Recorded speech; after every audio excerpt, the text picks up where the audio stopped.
Right. So, I'm going to respond to PragerU again in a video 6 times as long as theirs. And this video, I actually haven't done any research beforehand or seen anyone else respond to it. So, let's get started.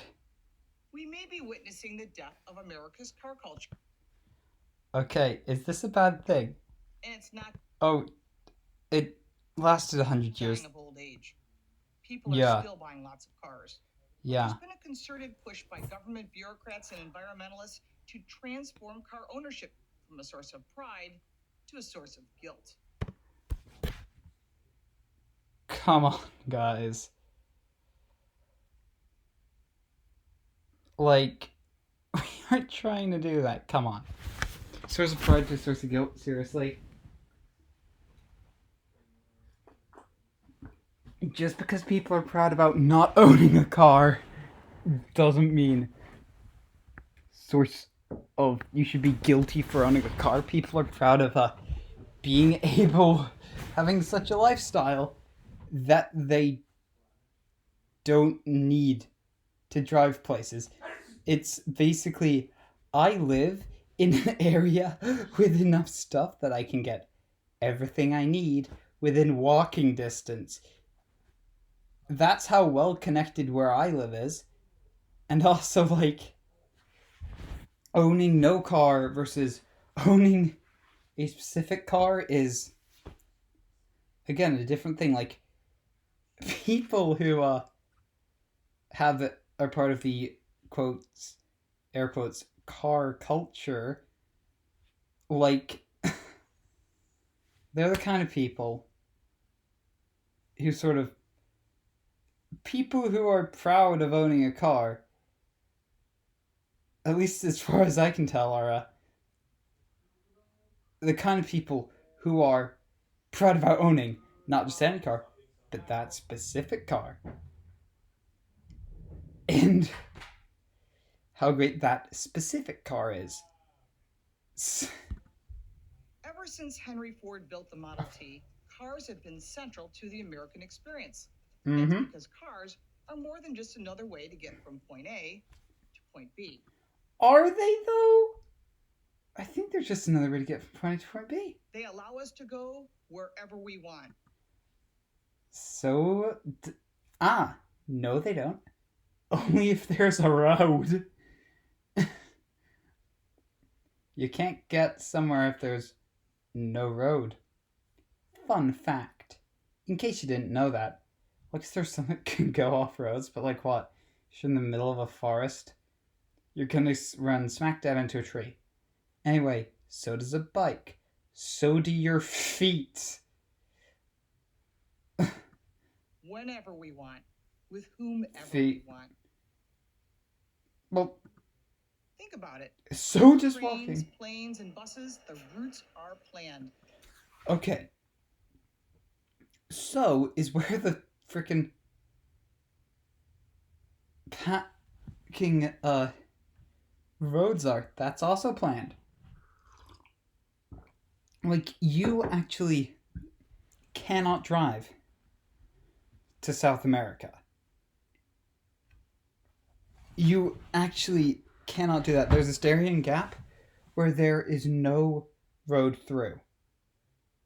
Like, you cannot do that.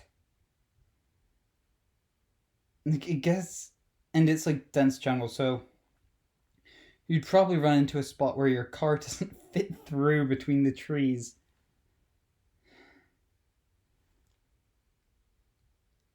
And trains, yeah, there are planned routes, but you can change trains at various stations. Just like how... what? Buses also... I don't like trains are better than buses. And as for airplanes... sure you have to work around schedules, but like, you can change planes. These are clearly different. Like, only trains and buses are an everyday commuter method. And the schedule is timed. Yeah. Only cars allow you to be spontaneous. When you get Here's my question. Does this woman have feet? Does she? I don't know. Walking's pretty spontaneous. So is biking. What the hell? And scooters. And motorcycles. And probably lots of other stuff that I can't think. Oh, and a boat. Boats are also just as spontaneous. get behind the wheel, you are in control. You are free. Same with The walking. reason people love cars. Ah. Can you go to the middle of... Fuck it. Yeah, no. Personal freedom is also why regulators can't stand them. Government at all. Oh, no. Well, no, that's not... What? I'll tell you why people would rather they build trains. Because what cars actually represent is actually traffic jams and sitting in traffic for hours on end. Levels craves control. And when it comes to your car, Oh, really? they want you off the road.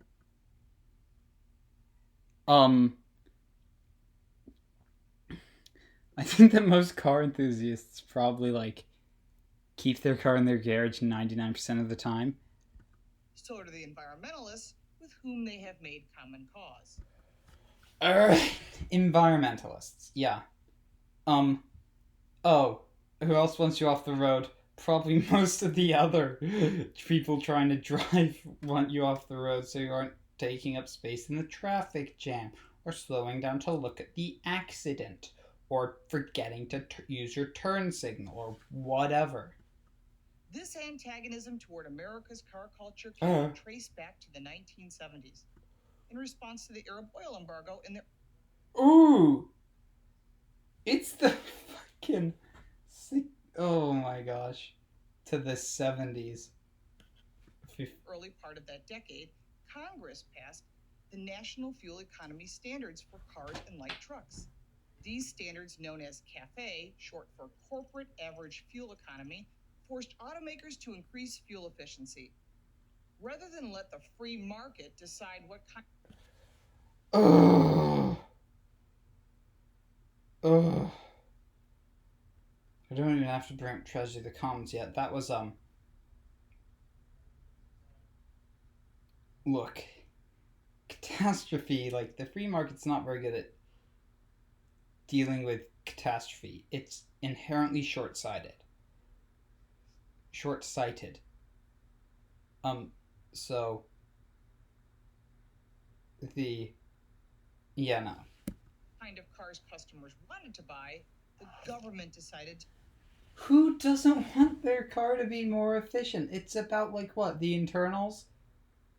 Also, stuff that gives you better fuel economy often makes it go faster. So this just means companies can't have to make less crappy cars. Yeah. to do the dictating. Their regulations have cost car companies and consumers many billions of dollars. But in Total, not individually. Like, there are, like, what, over 100 million people in the country? Hang on. have cost car companies and consumers many billions of dollars. So what that actually means is, like, many tens of dollars on a level per capita. It's costing individuals tens of dollars. Oh my god. But in the last decade or so, the government's heavy hand has come down harder than ever. Beginning in 2009, the Obama administration sought to dramatically increase CAFE requirements. These Obama-era standards make cars more expensive, around $4,000 per new vehicle.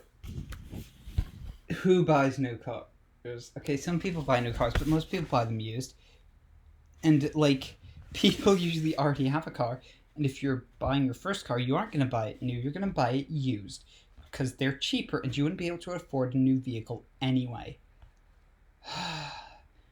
And if you put public transit in, you won't even need a car. And if you fucking... According to economists Salim Firth and David Kreutzer, this prices millions of middle-class families out of the new car market. Wait, what? Okay. So? What? So what? You can buy a second-hand car. And if you're at the scale of having a family, you've probably already got one. Sounds like it would just be creating jobs for mechanics and stuff whose job is to fix them, because it becomes worth extending the lifetime of a specific car more, which means it creates more opportunity for small businesses, which is something you're supposed to like, because mechanics shops and stuff like that, if I'm correct, are usually kind of small. So yeah, and it's easy. There's low barriers to entry, much lower than making a car plant, so it actually creates more opportunity. The regulations also encourage the production of smaller, lighter cars that are generally less safe than larger, heavier ones. The laws of physics are tough to argue. Wait, what? Larger, heavier cars? Like what? No. The total damage in the collision is more. Safer for the driver or safer for the population at large? Because the government has to think about this at a population scale, because they represent the entire population. To make matters worse, the new CAFE standards push automakers to produce more electric cars. What's wrong with that? A lose-lose for consumers and, ironically, the environment as well. Consumers lose because, according to a study from the consulting firm Arthur D. Little... Hang on. Just gonna look up the Wikipedia page of this thing on my phone.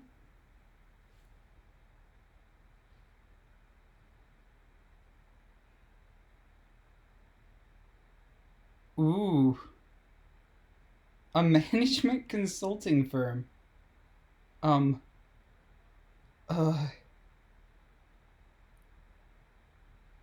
Okay. Oh. This is... Why are consulting firms conducting studies I have to use to advise... What is it going to say? Electric vehicles cost significantly more to operate over their lifetime than comparable gasoline-powered. Do they, though? No. Can't be, because electricity is cheaper than gas, and if anything, it's probably because gas taxes aren't high enough. Like, I don't understand why... Oh, finally, the fucking source. Around $20,000 more. And the environment loses because electric vehicles produce 3 times as much toxic pollution as gas-powered ones. Wait, what? That can't be the case. Are we talking atmospheric pollution or trash? Because trash is very different. Trash, you can dig a hole to dump in the ground and then cover it up, where it literally only affects miners. And maybe, like, if you do it deep enough, like in like a decommissioned coal mine, you get rid of the trash. When you factor in the mining of rare earth minerals that electric car batteries require. And this... Whoa. Can't be the case. They're lithium-ion batteries. Wait, what? Electric... They do know that gasoline-powered cars also have car batteries, right? Right? Anyway, lithium's not a rare earth metal. Yeah, I have a periodic table right up. Yeah, it's element number 3. It's an alkali metal, or... Yeah, it's an alkali metal. What the fuck are they talking about? That electric car batteries require. And electric car batteries, like the ones... Look, look, this is the car battery that's in a gas-powered car. Their graphic is of an Consequences gas. involved in ultimately disposing of these batteries. Adding Ultimately disposing of them. Dumping it deep in the earth is fine. insult to injury, a typical electric car gets fewer than 100 miles per charge and can take 100 hours per charge. Yeah, it's not like there's fucking electricity everywhere. to 8 hours to 48 hours to fully charge. Yeah, I think. Actually, no, it's different. My dad's an electric car, and it's like 200 miles per charge, and like you never need to go 100 miles in a single day. 48 hours to fully charge. What? So you need to plug it in at the middle of the night? It's not like you aren't able to like charge it at home. You can charge it at your fucking house. It's called and you can plug it into the outlet. You actually just have to plug it into an outlet. Oh my god. You just need to plug it into an outlet. How do you not understand this? Like, I get that filling it up at a gas station is something else, but like, you charge it when you aren't using it like anything else with a battery. Like, you have a phone. You probably PragerU. Okay, you can see my recommendation stuff. Yeah, I've been watching lots of responses. Oh look, response. Oh my gosh, no. Oh my gosh. Oh my gosh. Oh my gosh, yes. This has officially become a joke. Like, oh my gosh. Dumbest oh my gosh. The people who are actually watching all the most of it. I'm gonna start by now. I surf. Oh my god. Oh wow, that is a bad ratio. I have some bad ratios, but those are mostly fake Minecraft videos I made, which are some of my most viewed. Look, don't watch my most viewed. Some of my most viewed videos.